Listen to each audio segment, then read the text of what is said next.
Hello and welcome to episode 25 of SOHO Insights. For each week we talk about the latest products, services, and trends that help your small office, home office business be more productive, efficient, and fun. Hello, I'm Kathy.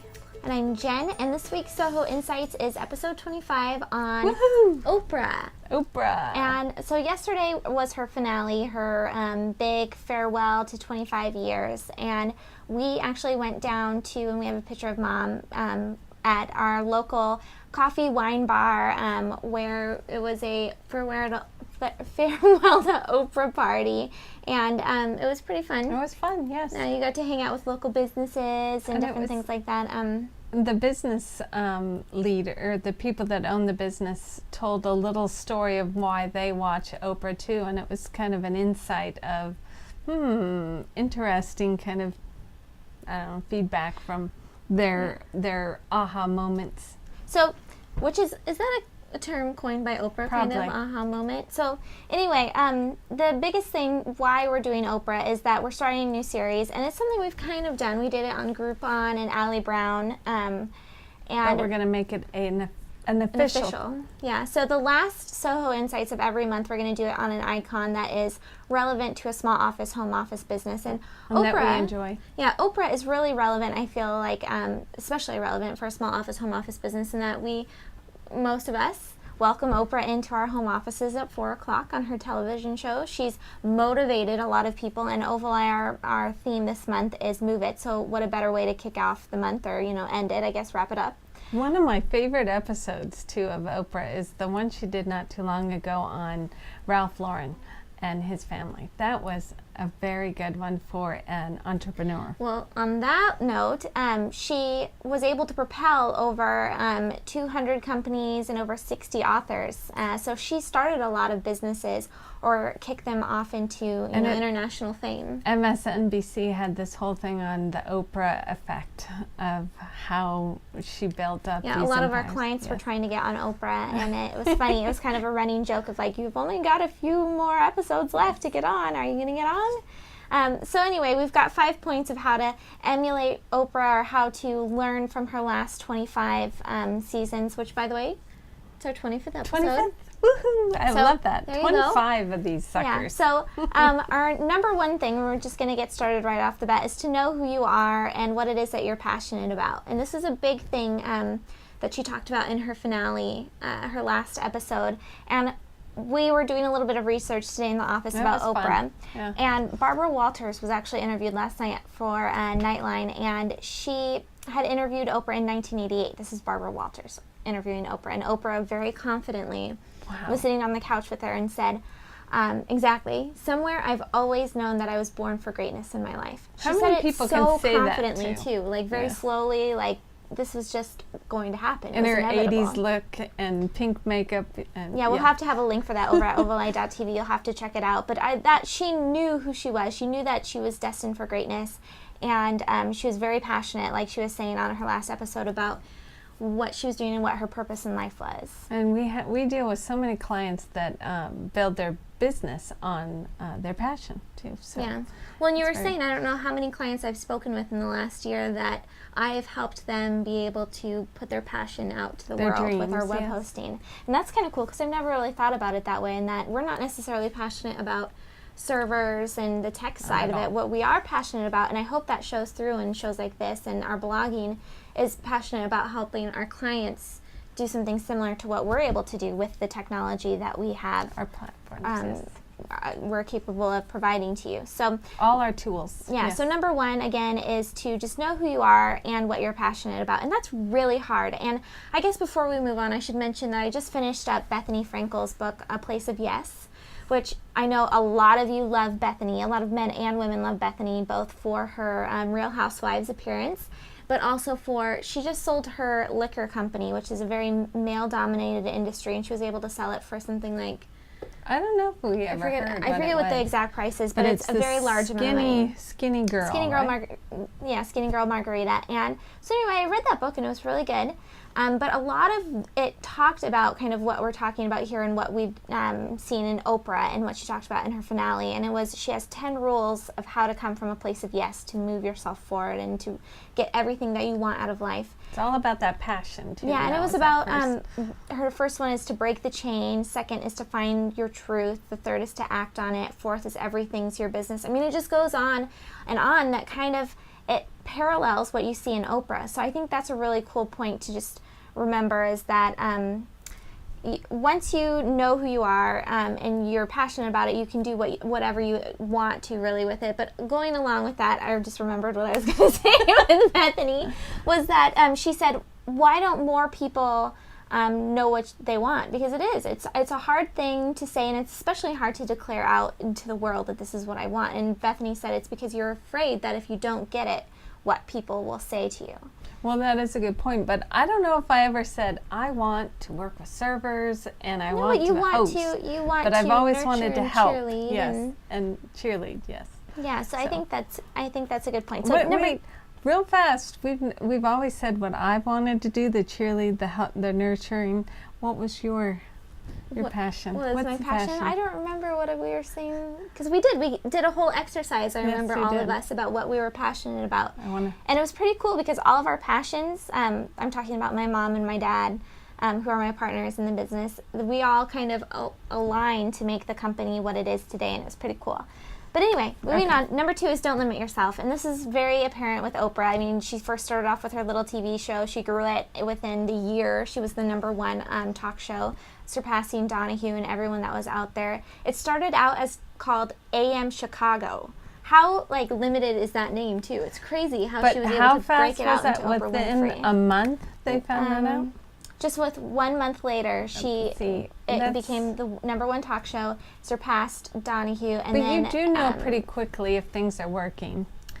Yeah. So anyway, don't limit yourself. She went from the tiny talk show into having her magazine, into having Harpo Studios. My Mother's Day gift was a subscription to yeah.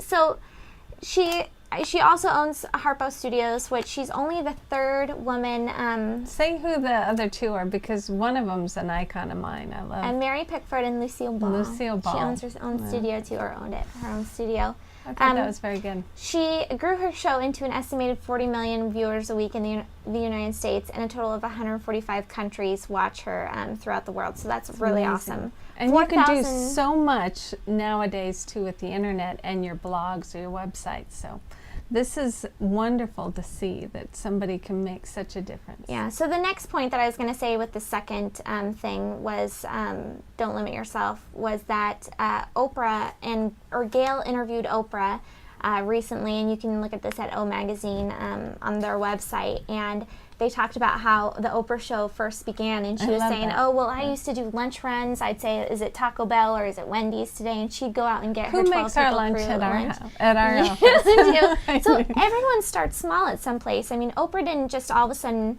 come out and demand all of these different things that I'm sure she gets used to now, which she does say that, I have my small little Harpo Studio family, or my Harpo Studio world, and I'm not able to go out at night with the people and go party like I was when I was younger, when there was only 12 people. But she said that's okay because we're growing and there's different needs and different demands on that. So that was pretty interesting to just hear how she started, and it's definitely worth a read. And again, we'll have it over at ovaleye.tv, the link to it.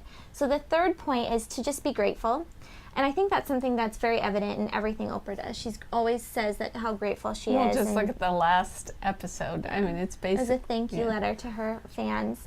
But with this, she was saying that Gail, this was in the same interview, and they were reflecting on when they knew that Oprah, that things had changed. That she said, we're not in Kansas anymore. I think was her direct phrase. Yes. And Gail said it was at one point when they were in a traffic jam on their way to an Oprah presentation, and she turned to Oprah and said, what is going on? Why is there a traffic jam? And Oprah said, she said, who's here? And Oprah said, it's me. I thought that was good. Yeah, Gail said that was her point. And then Oprah's point was that she had the running industry kind of practice was that you go out and make public appearances where your ratings are lowest. I do like this point because it's not that you're going to find other people, you know, because we do this all the time. We're trying to find clients, and but it's actually, you want to focus on the ones that love you already. Yeah, so you say, you know, go out to them and be grateful and thank them, and making a public appearance is what she kind of put into practice.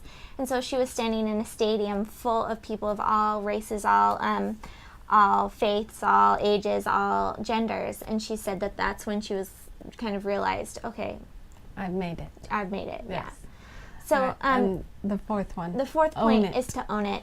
And this is a big point that you were talking about. It's huge now because the internet will tell you, well, if somebody says something, they better have, you know, the backing to prove that, because otherwise you're going to find it on the internet now. The internet has every truth about you now. Well, I liked what Oprah said.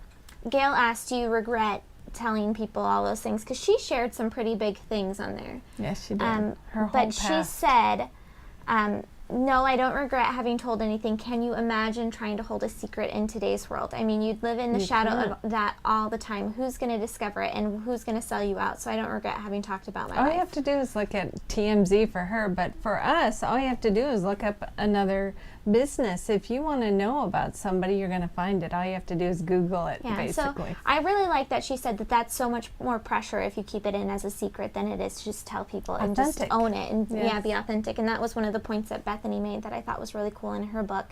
But along that same line, in the Barbara Walters interview that I mentioned before on Nightline, she also was asked, why do you think Oprah is so effective? Why do you think her brand grew? And she said, because she cares.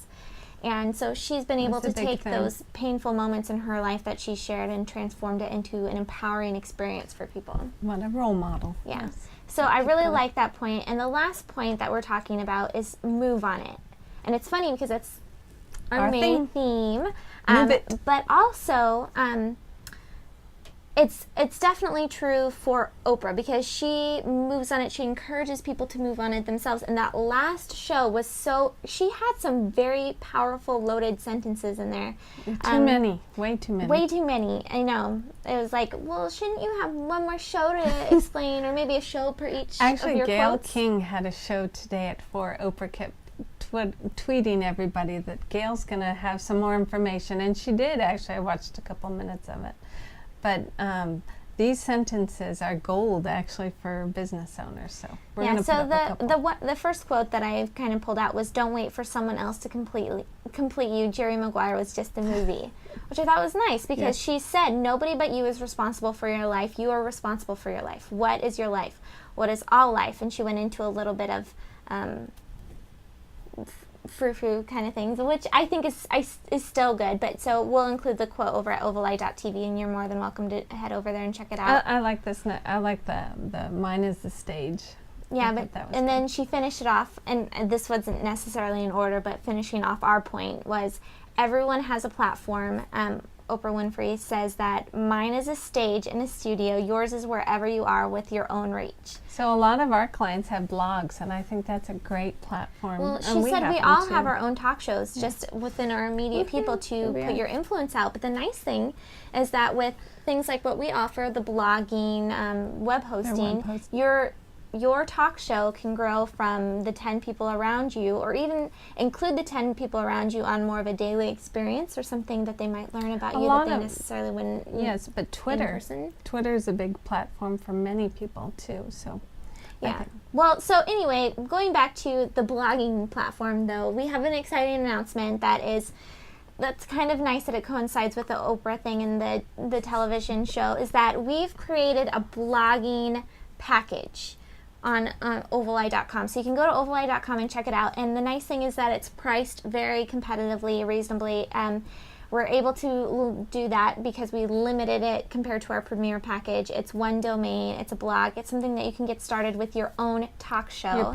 What you're passionate about, what you want to talk to the world about, and get noticed maybe, or just connect with other people. Yeah. So it's a great So definitely go to Ovaleye.com Ovaleye.tv, and we'll include a link over there. And check out our blogging package, because we made it for you. We made it for our clients in mind, the people that have asked us or that are interested in blogging. And going along with that, we couldn't do an Oprah themed show without doing a giveaway. So go ahead, say. So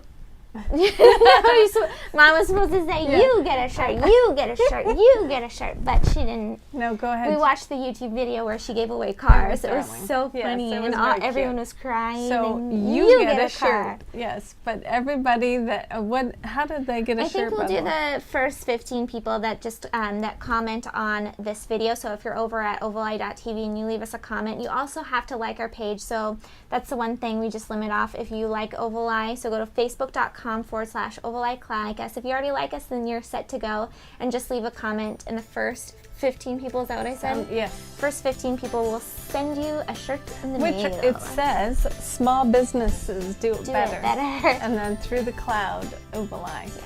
And I just want to thank everybody for watching Ovaleye TV. This month, May, was our big month of Move It. And actually, when you do a little theme for your business, it really makes a big difference, because thanks to all of you, we've done very well this month. This was a good month. This was a very good month for Ovaleye. So thank you so much for watching, tuning in, and being a fan of Ovaleye. I appreciate it.